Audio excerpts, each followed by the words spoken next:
Documento. Dia haveremos de ter coragem de dizer a Mussolini uma palavra que ninguém pronuncia desde o tempo de Mathieu. Basta. Página 256. Marco até diante dos atendentes do Aquasanta Golf Club. Ciano referia-se a Mussolini com desprezo, chamando-o de velho de miolo mole. Outrora só tinha louvores para o Duce, mas agora seu rancor não tinha limites. Estava, com Eda, visitando Liorni, sua terra natal, na noite do primeiro bombardeio dos aliados. Ao primeiro toque de alarma da sereia, uma expressão de mau humor e protesto transpareceu no rosto de Ciano. E esse seu pai embrulhão não quer compreender que perderemos esta guerra. Escarneceu, correndo em seguida para o abrigo antiaéreo e deixando Eda magoada e furiosa.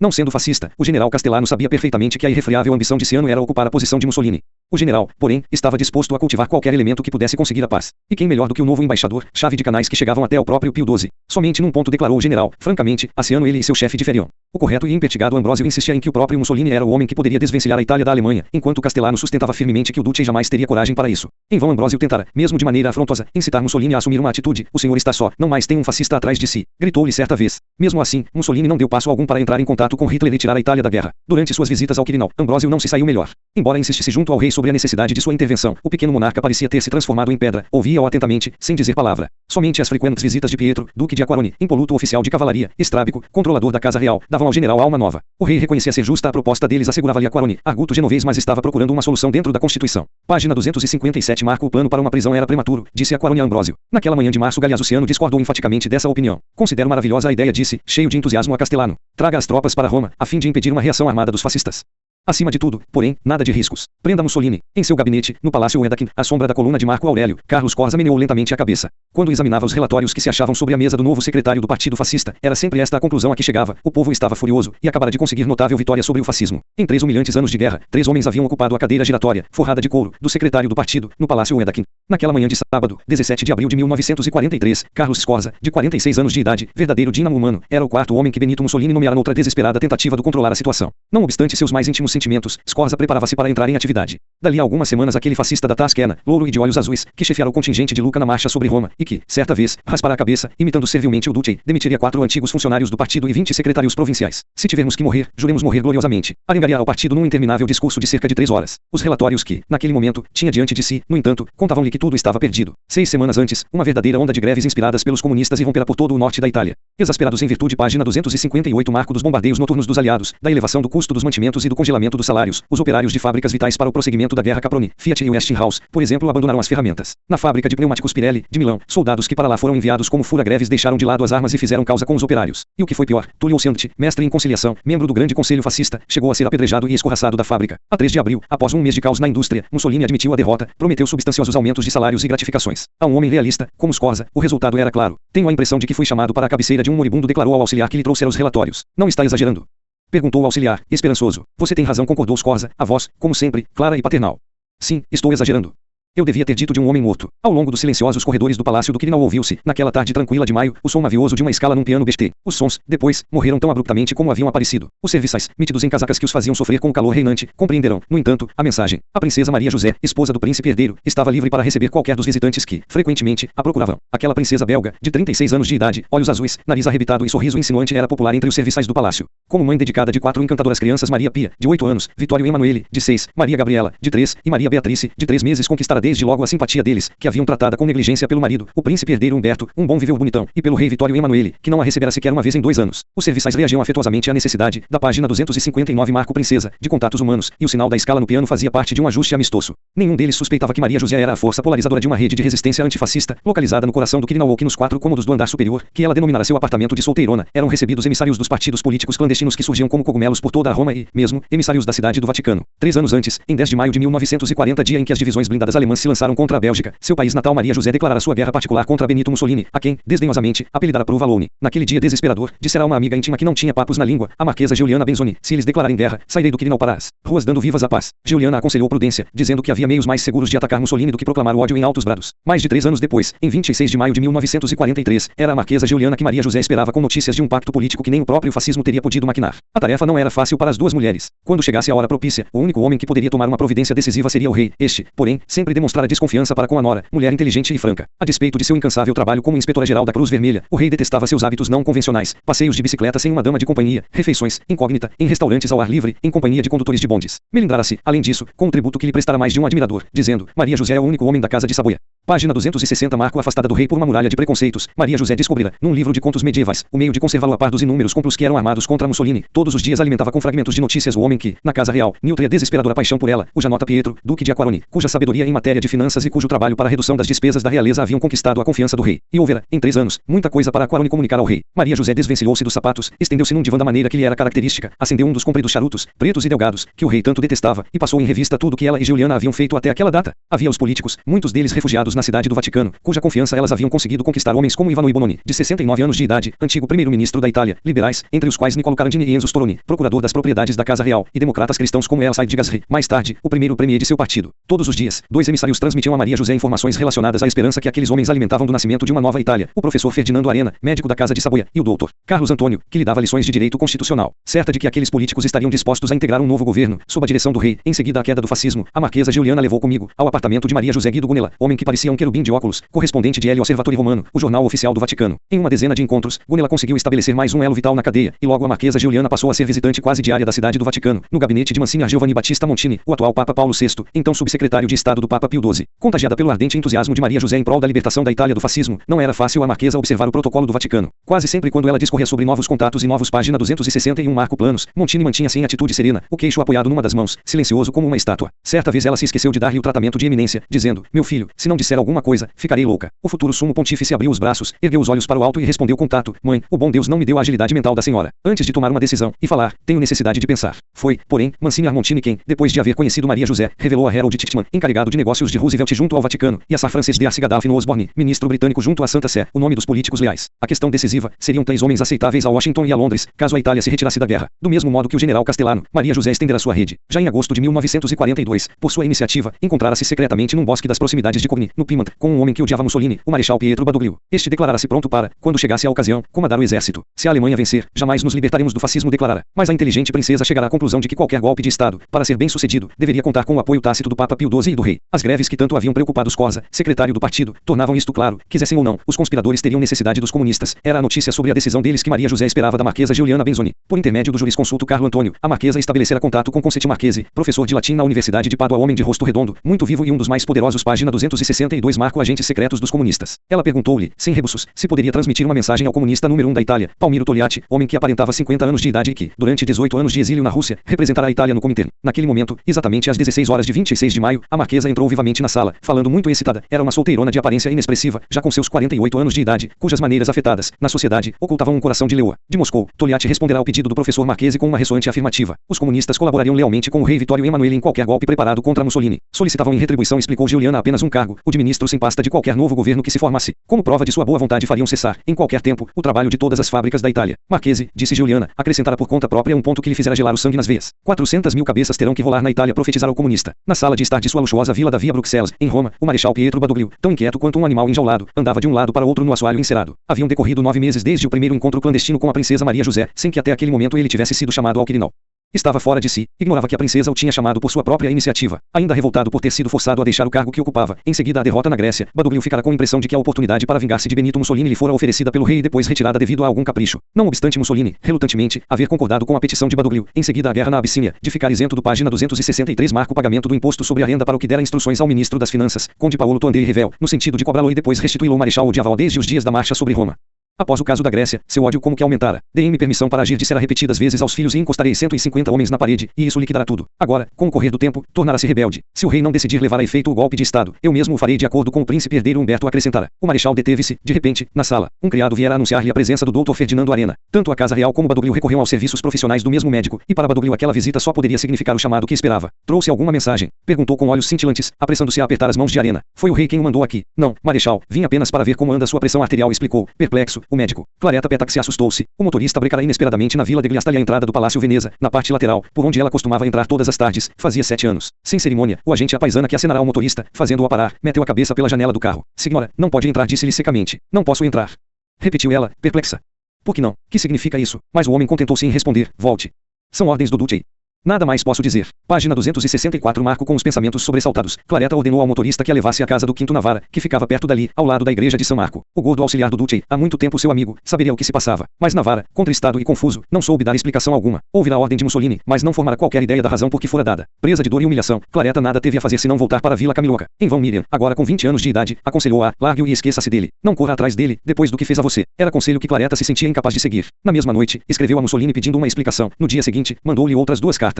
Como não recebesse resposta, recorreu ao telefone. Embora o ramal 51 do Palácio Veneza permanecesse obstinadamente silencioso, Claretta persistiu chamando-o. Se Mussolini encontrar outra mulher, que tivesse a coragem de dizer-lhe o que, afinal, se estaria passando no espírito inquieto e torturado do Dulce. Era uma pergunta que muitas pessoas, além de Claretta, faziam a si próprias naqueles dias abafados de maio de 1943. A maioria, parecia que a conduta de Mussolini perdera qualquer resquício de lógica, como se, consciente de que seus planos grandiosos haviam levado a Itália à borda da ruína, procurasse agora apressar o fim inevitável. Após 5 dias de silêncio, foi ele, por fim, quem telefonou a Claretta. Sua voz parecia dura e distante, confessou apenas o seguinte: resolvi não mais haver. Tenho minhas razões. Claretta, no entanto, percebeu que ele estava cedendo e pediu, mas até um condenado à morte recebe uma explicação. Somente depois de voltar ao Palácio Veneza percebeu, com grande mágoa, que Mussolini não tinha explicação a dar. Página 265. Marco, quando entrou na sala do Zodíaco, soltou uma exclamação de surpresa. Tornara-se a sala de um estranho, a vitrola, os livros, o vaso de flores, tudo havia desaparecido. Mandei que tirassem tudo daqui quando resolvi não haver novamente, disse-lhe Mussolini como se bastasse essa explicação. E minha fotografia? Rasguei-a quando comecei a sentir-me nervoso, foi a resposta, no mesmo tom de voz. Na verdade, atormentado por 1000 problemas, Mussolini tentara desesperadamente resolver o único problema capaz de solucionar, o que se referia a Claretta. Sua presença diária no Palácio Veneza era objeto de comentários em todos os salões de Roma, e, por incrível que pareça, apenas Rachel, que jamais saía de seu círculo muito íntimo de Romagnol, ignorava aquela ligação. Ao debater-se com os terras que o acometiam, a reação pessoal do Dulce a todos os problemas foi correr e esconder-se. Em 13 de maio, quando todas as forças do eixo na África se renderam, partiu imediatamente para Racca del Caminati, seu local de veraneio nas proximidades de Forlì, e dali passava os dias recortando artigos de jornais e marcando frases com lápis vermelho e azul. Sua confusão mental revelava-se, para as pessoas mais chegadas a ele, das mais variadas maneiras. Para o contínuo Quinto Navarra, o desleixo. Outrora sua mesa de trabalho era um modelo de ordem, agora, nela reinava grande desordem com os livros abertos e espalhados em meio a emblemas e medalhas fascistas e feixes de trigo amarrados com fita tricolor. Para o general Antônio Soares, subsecretário da guerra, a constante demora nas decisões. Antigamente Mussolini era homem infatigável, que realizava tudo a tempo, nada deixando para o dia seguinte, agora demorava 2 semanas ou mais para resolver os problemas, sempre sem resultado. Certa vez, quando Soares insistiu por uma decisão a respeito de 2 memorandos já muito antigos, Mussolini atendeu na hora. Embora os memorandos página 266 Marco traçassem planos radicalmente opostos, Soares constatou que o Dulce ia aprovar os 2. Para o general Vittorio Ambrosio, a demora das reações do Dulce era tão perigosa quanto uma quinta coluna. Em maio de 1943, a Itália via-se fraca diante dos inimigos, apenas 7 divisões de infantaria, a que faltavam carros blindados, estavam preparadas para defender toda a península. Apenas 3 dos 6 couraçados da marinha encontravam-se em condições de combate, com 16 cruzadores e destroyers, a maioria deles obsoleta, espalhadas de Tarentum a Las Spezia. A força aérea perdera, desde novembro, 2.190 aviões. Ambrosio aconselhou-a, pelo menos, retirar da França e dos Balcãs a melhor parte das 30 divisões por lá espalhadas. Mussolini apenas meneou a cabeça distraidamente, dando a impressão de não haver compreendido o que lhe dissera o general. A tragédia da Itália estava em Mussolini não ousar admitir uma catástrofe. Naquele verão, um grupo de industriais de Milão compareceu ao Palácio Veneza para uma conferência econômica. Quando saíam, um deles ergueu o braço para a saudação romana e, esperançoso, declarou: venceremos. Venceremos. Para sua surpresa, Mussolini bradou, furioso: não precisamos vencer. Já vencemos. Já vencemos. Moralmente, já vencemos. O general Erno von Rintelen, adido militar da Alemanha, achou-o, entretanto, derrotista. Anos antes da Segunda Guerra Mundial, a propaganda fascista jactava-se da ilha de Pantelleria, a sudoeste da Itália, dizendo ser uma fortaleza inexpugnável a ilha anti-malta de Mussolini, cortada de reas subterrâneos que abrigavam esquadrilhas de aviões, dispondo de 40 baterias antiaéreas e de uma guarnição de 12.000 homens. Nos primeiros dias de junho, sob incessante ataque aéreo, o almirante Gino Pavese, seu comandante, recusara render-se. Na manhã de 11 de junho, von Rintelen chegará ao Palácio Veneza e encontrara Mussolini falando ao telefone. Pavese informava, de Pantelleria, página 267 Marco que havia ali grande falta d'água. Para a surpresa do alemão, Mussolini instruiu o almirante: mande um rádio a Malta dizendo que, dada a falta d'água, você renuncia a qualquer resistência. Von Rintelen mal pôde acreditar no que ouvia. Durante meses, Mussolini afirmara que Pantelleria seria defendida até o último homem. Naquele momento, entretanto, os aliados conquistavam-na sem ao menos porem ali os pés. E o próprio Mussolini, que mal conhecia a realidade, ordenará a rendição. A muitos parecia que a opinião mordaz de Giuseppe Bottai sobre o Dulce, 9 meses antes, poderia figurar como epitáfio, um homem que se fez por si, que teve um mau professor e que foi mau aluno. O que mais o atormentava era o exato conhecimento de que a maioria dos italianos perderá a vontade de lutar. O doutor Poggi dava-lhe, diariamente, doses de belafolina e alucol, relaxadores destinados a suavizar as dores de estômago, mas toda vez que novas provas da apatia na linha de frente chegavam a seu conhecimento, as dores aumentavam consideravelmente. De uma fortaleza na fronteira iugoslava chegou notícia da falta de graxa para a lubrificação dos canhões. Quando um capitão reclamou, o coronel que a comandava respondeu: não sabe que temos de perder esta guerra para libertarmos-nos do fascismo. De Tobruk chegou notícia de que uma esquadrilha de bombardeiros, que havia encomendado peças sobressalentes, recebeu, da base, 70 quilos de jornais velhos. Toda vez que procuro descobrir culpados, vejo-me frente a uma muralha intransponível, queixou-se Mussolini a uma amiga. Agiu vacino. OBS. Pausar grava. Interromper gravação. Dulce ascensão e queda de Benito Mussolini. Richard Cagliarzilai. Gilvacino Forzano, antigo colega, confessou que estava achando os italianos ingovernáveis. Toda a gente está tentando tirar proveito para a família. Como poderei pagar salários suficientemente altos para eliminar essa exploração? Página 268. Marco um prócer fascista, Giovanni Balella, presidente da Confederação dos Industriais, jamais se esqueceu da reunião de uma comissão que o Duce presidira em julho de 1943. Naquela tarde de calor sufocante, uma dezena de delegados ouvia em silêncio o ministro da Agricultura, Carlo Parecci, explicar a razão por que a colheita daquele ano ficará aquém da expectativa. De repente, Mussolini ergueu a mão de maneira imperiosa e perguntou-lhes num murmúrio, como se tratasse de uma conspiração: sabem o que fazem os pássaros? Perplexos e um tanto inquietos, todos menearam a cabeça. Dias atrás, confiou Mussolini, eu estava no campo e vi o que os pássaros estavam fazendo. Pousavam nas reis de trigo de modo que o peso deles as vergava, não podiam assim ser vistos. Depois, comiam os grãos. De repente, quase com a veemência de um psicopata, soprou para os delegados: matem os pássaros.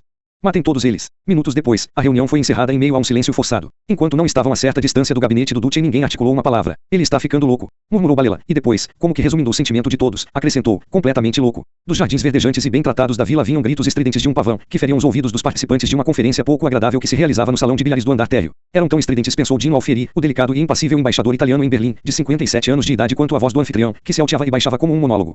Desde as 11 horas fazia quase uma hora que ali, em 19 de julho, 10 deles se achavam retidos como cativos na Vila Gágia, que datava do século XVII, distante cerca de 25 quilômetros de Feltre, cidade da região de Veneto. Página 269. Marco enquanto Adolf Hitler, diante de uma mesa colocada ao alcance de seus muros, contava a Benito Mussolini como seria travada, dali por diante, a Segunda Guerra Mundial. Se pudermos proteger todas as regiões que contenham matéria-prima de importância militar, disse, a guerra poderá prosseguir indefinidamente. Será questão de força de vontade. Tendo que salvar da ruína as nações, não devemos recuar diante de dificuldade alguma. Mais de um dos presentes tinham visto sua atenção erar pelo espetáculo, que se descortinava das grandes janelas da sala, de beleza pastoril, no relvado verde, pavões e fazões dourados formavam vivido contraste de cores, veados, traquilos, devoravam a relva nas encostas dos Alpes. O subsecretário das Relações Exteriores, Giuseppe Bastianini, perguntou a si próprio se Mussolini estaria compreendendo todas as palavras do Führer. Ao chegar às 8h30 daquela manhã, em seu avião particular, no aeroporto de Treviso, Mussolini dava a impressão de estar doente e alquebrado, os óculos, tão escuros quanto os de um cego, faziam ressaltar-lhe a palidez do rosto. O doutor Arnaldo Poggi, que viajara com ele, observara que, nas crises, ele sempre se mostrava preocupado com coisas simples. No aeroporto de Riccione explodira porque os corneteiros desafinaram. A caminho do aeroporto, Poggi, com muita dificuldade, conseguira impedir que saltasse do automóvel para censurar alguns camponeses que não haviam feito a saudação romana à sua passagem. Agora achava-se sentado e remexendo-se, desassossegado, na funda poltrona de couro, suspirando pesadamente e apertando com a mão esquerda a região de sua úlcera do estômago. O rosto mostrava-se tão inexpressivo que dava a impressão de que não estava ouvindo coisa alguma. Fora o próprio Hitler quem resolvera que a conferência fosse realizada em solo italiano a 13ª dos ditadores e dela Mussolini fora notificado com apenas 24 horas de antecedência. Isso deixara-o furioso. Embora não fosse explicada uma razão para o encontro, e embora não tivesse sido preparada uma agenda, o Duce, ainda assim, concordou em ir. Partira imediatamente de Roma para Riccione, antes, mesmo, que Bastianini ou o general Ambrósio pudessem consultá-lo a respeito de questões políticas rotineiras. Página 270. Marco na reunião, como se desejassem que ele falasse, os outros 5 componentes da delegação italiana não afastavam os olhos do rosto de Mussolini. Soara a hora da crise, e todos sabiam disso. 9 dias antes, às 13 horas de 10 de julho, o boletim de guerra número 1141 tinha dado a pior notícia até então recebida. 160.000 soldados aliados haviam, na véspera, desembarcado na Sicília. Havia, evidentemente, duas alternativas para o Duce exigir de Hitler armamentos, tanques e aviões para repelir a invasão ou anunciar, com firmeza, que a Itália não mais podia sustentar aquela guerra. O general Ambrósio cumpriu a palavra, dando o primeiro golpe. Na viagem de trem do aeroporto de Treviso a Feltre, naquela manhã perguntara sem rebuços, ao marechal de campo Wilhelm Keitel quais os planos da Alemanha para fornecer divisões motorizadas a fim de ser repelida a invasão. Quantos tanques perguntara, friamente, Ambrósio, qual a quantidade de combustível e quantos aviões seriam enviados. Keitel, porém, mostrou-se vago ao responder. Em sua opinião, poucos reforços alemães estariam disponíveis, ainda, durante 2 semanas. Como sabe, os dois chefes discutirão essas questões, acrescentou, afastando a possibilidade de novas perguntas de Ambrósio. Conforme Keitel sabia perfeitamente, o plano traçado na noite anterior, em Berchtesgaden, pelo general Walter Warlimont, fornece a resposta muito diferente à que Ambrósio procurava. Segundo o plano de Hitler, um comando alemão sob a autoridade nominal do Duce dirigiria, dali por diante, toda a frente do Mediterrâneo, assumindo a Alemanha completo controle militar dos exércitos e da força aérea italiana. Todo o poder ao Duce e a divisa do dia foi a brusca saudação militar de Keitel ao general von Rintelen, quando o adido militar o recebeu no aeroporto, naquela manhã. Admirado, Rintelen respondeu, mas ele já tem todo o poder. Apenas não o pode mais controlar. Página 271. Marco somente então compreendeu Rintelen que Hitler havia preparado às pressas aquela conferência, tentando salvar o prestígio do Duce, proclamando sua autoridade justamente no momento em que ele, Hitler, assumia o controle de seus exércitos. Isso não iludiu os italianos. Dino Alfieri observou, furioso, os generais alemães sacudindo afirmativamente a cabeça como fantoches à medida que a arenga de Hitler se tornava mais estridente. Na Alemanha, gente burguesa que pensa que é tempo de terminar a guerra, dizia Hitler, e que se deixe a conquista, no leste, as futuras gerações. Estão novamente errados. A Alemanha não terá outro homem igual a mim nem daqui a 300 anos. Porque Mussolini não fala. Pensou Giuseppe Bastianini, desesperado. Era essa a oportunidade para explicar que a Itália já não dispunha de recursos. Será que ele não percebe ser esta sua última chance? Hitler, inesperadamente, abordou outro tema. Considerem a produção de tanques, observou. Se não tivesse irrompido a guerra, a Alemanha teria continuado a produzir, em massa, os tanques Mark I, segunda e terceira. Hoje, porém, aprendemos, de nossa experiência na guerra, que esses tanques são absolutamente inúteis. Irritado, Hitler interrompeu seu discurso. Niccolo di Cesare, o gordo secretário de Mussolini, com seus indefectíveis óculos, entrara timidamente na sala, trazendo uma folha de papel. Apressou-se a ir para onde estava o Duce e murmurou, rapidamente, algumas palavras. Ao lado dele, denunciando desagrado, Hitler tamborilava na mesa com seus dedos curtos. Pela primeira vez, naquela manhã, Mussolini falou. A emoção fazia tremer-lhe a voz quando balbuciou em seu alemão deficiente, Führer. Cavaleiros, neste momento o inimigo está desfechando um ataque aéreo contra Roma.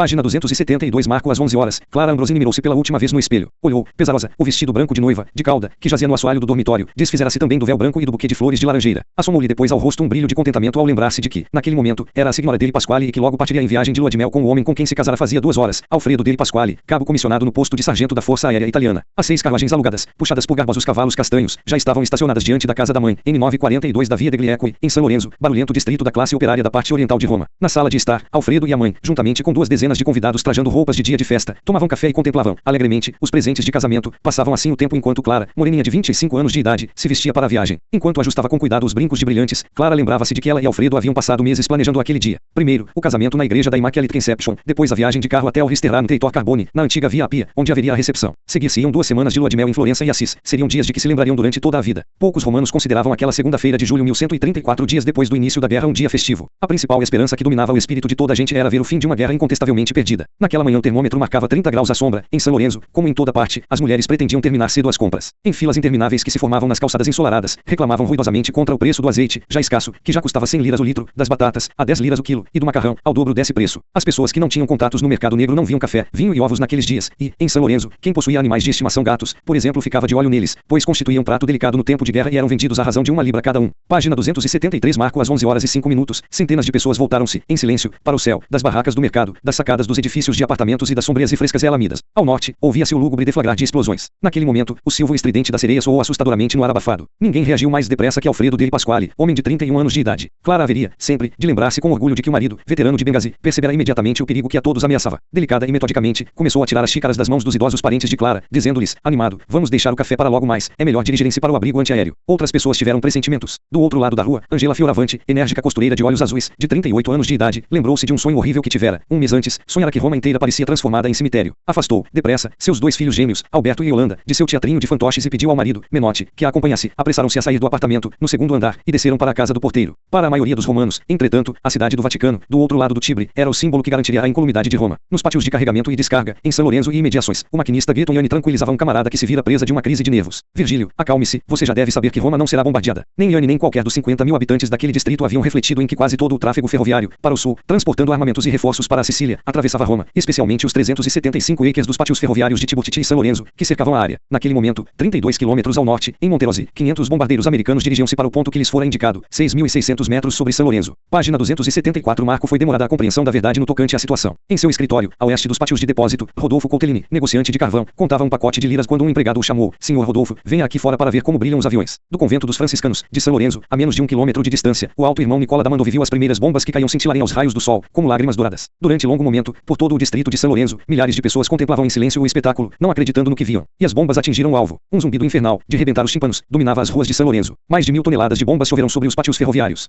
Edifícios inteiros desintegravam-se. Pontos de luz amarelos cortavam a fumaça como foguetes mortais, à medida que trens de munições se incendiavam. Trilhos brilhantes, locomotivas, árvores, vigas de aço e agulhas de desvio iam para os ares, caindo depois sobre os cabos de outros carros ou sobre os telhados destruídos dos edifícios de apartamentos. O negociante de carvão Rodolfo Coltellini viu 3.000 metros quadrados de sua mercadoria, empilhada, pegar fogo como na explosão de uma fornalha, fogo tão brilhante que lhe feria a vista. Dos 5 pavimentos da fábrica de macarrão Pantanella escorria uma torrente de farinha vermelha e quente. Era inevitável que algumas bombas caíssem longe do alvo, e por toda parte viam-se cenas de horror apocalíptico. Ao correr para o abrigo, a costureira Angela Fioravante viu os cavalos das carruagens dos convidados do casamento empinarem-se e gritarem aterrorizados entre os varais, antes de as bombas os destruírem e aos cocheiros. Em meio aos espessos rolos de fumaça negra, andorinhas voavam, pombos e pardais voavam desnorteados, apavorados. Clara dele Pasquale ficara petrificada. Nas ruas, as carruagens haviam ficado inteiramente destruídas, nos pedaços de carne espalhados, quase não podia distinguir a de homens da de cavalos. O edifício de apartamentos da frente caíra, levantando uma nuvem de pó amarelado, por pouco não soterrara Alfredo e seu irmão Nelo. Minutos antes, eles tinham pulado para fora, depois de tentarem, em vão, arrancar algumas pessoas das ruínas. O novo página 275. Marco terno escuro de Alfredo estava tão branco quanto o macacão de um pintor. Todos corriam em meio à densa fumaceira para o pátio da Trattoria Ramponcini, esbarrando, na correria, noutras pessoas que chegavam a cada aterradora explosão. Subitamente, Clara começou a dar gargalhadas histéricas. As figuras que corriam e recuavam pareceram-lhe, de repente, participar de uma cena de comédia de Mack Sennett, e seu pai, Francesco, o mais calmo de todos, não parava de tecer comentários, à semelhança de um repórter transmitindo notícias pelo rádio. Eles vêm vindo novamente.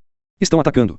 O número 26 acaba de ir para os ares. Alguns haviam sobrevivido por milagre. A enfermeira de um hospital, Rosa Benini, enfiou-se sob o sofá da enfermaria e deveu a vida à sua filha Ana Maria, de 4 anos de idade. Naquela manhã, a menina andara atirando pedrinhas da sacada sobre os transeuntes, e a mãe, ao castigá-la, derrubou-a de encontro à parede, ferindo-a. Arrependida, apressou-se a levá-la à enfermaria para pensar o ferimento. Não demorou e uma bomba destruiu o edifício de apartamentos e 120 moradores. No trem suburbano das 10h30, que ia de Guidonia a Roma, o perito em telecomunicações Nicola Giordano renunciará ao privilégio, que lhe fora concedido, de viajar com passagem de preço reduzido em vagão de primeira classe, e embarcara num carro de terceira. Os carros da frente estavam cheios de gente que ia banhar-se no Tivoli, Giordano, que estava a caminho do escritório, queria manter imaculada a roupa de linho branco que vestia. Em Prenestina, última parada antes de Roma, as bombas destruíram os 2 primeiros carros. Giordano lançou-se para fora, de cabeça, pela janela do vagão em que viajava. Os montes de terra que o envolveram protegeram-no contra os estilhaços das bombas. Todos os homens, mulheres e crianças sentiram, naquela ocasião, necessidade de uma prece. Horas depois, quando um operário conseguiu salvar Giordano, este, com os olhos e a boca cheios de pó de carvão, murmurou para seu salvador, página 276 Marco, se sobrevivermos a isto, teremos que erigir, neste lugar, uma capela em homenagem a Nossa Senhora. Linda Lauretani, jovem arquivista que se refugiara com 50 outras pessoas num abrigo localizado sob a sede distrital do Partido Fascista, lembrou-se depois de que a maioria das pessoas invocava a ajuda de Santo Antônio. No cemitério de Campo Verrano, cuja extremidade meridional parecia uma ilha naquele distrito, Luciano Pelliccioni, estudante de 21 anos de idade, e sua namorada, Marcla Utinelli, observaram que muitas pessoas procuravam o túmulo da família como lugar seguro para suas preces, pedindo aos parentes, havia muito levados para a eternidade, que, lá de cima, as ajudassem. Às 13 horas, entretanto, os bombardeiros ainda continuavam a vir, com seu brilho de prata contra o azul brilhante do céu. Aos poucos, a disposição de espírito modificava-se. Da aceitação passiva e das orações o povo de São Lourenço, transpirando e com as roupas imundas, abalado pela raiva e pela dor, aproximava-se do estado de saturação. No pátio da Trattoria Ramponcini, Clara dele Pasquale lembrou-se de que Vittorio, o garçom, fora o primeiro homem entre os 50.000 a manifestar o que todos sentiam. Tirou de repente a toalha branca de uma mesa e, correndo para o centro do pátio, agitou-a freneticamente para o alto, qual bandeira, pedindo uma trégua. Acima do apavorante ruído dos motores dos aviões que chegavam, Clara ouviu-o berrar: vamos todos para a Piazza Venezia acenar com isto. Vamos gritar: basta. Parem com isso. Estamos de seu lado. Somos um povo bom. Compreendemos as coisas do mesmo modo que vocês. Nenhum músculo do rosto de Adolf Hitler se contraiu. Ficou olhando para a frente, não para Mussolini, um leve traço de sorriso nos lábios, um homem suportando pacientemente uma trivial e indecorosa manifestação do temperamento latino. Mussolini, agitado, exigia um relatório detalhado e de Cesare explicava que todas as linhas para Roma estavam obstruídas. Página 277 Marco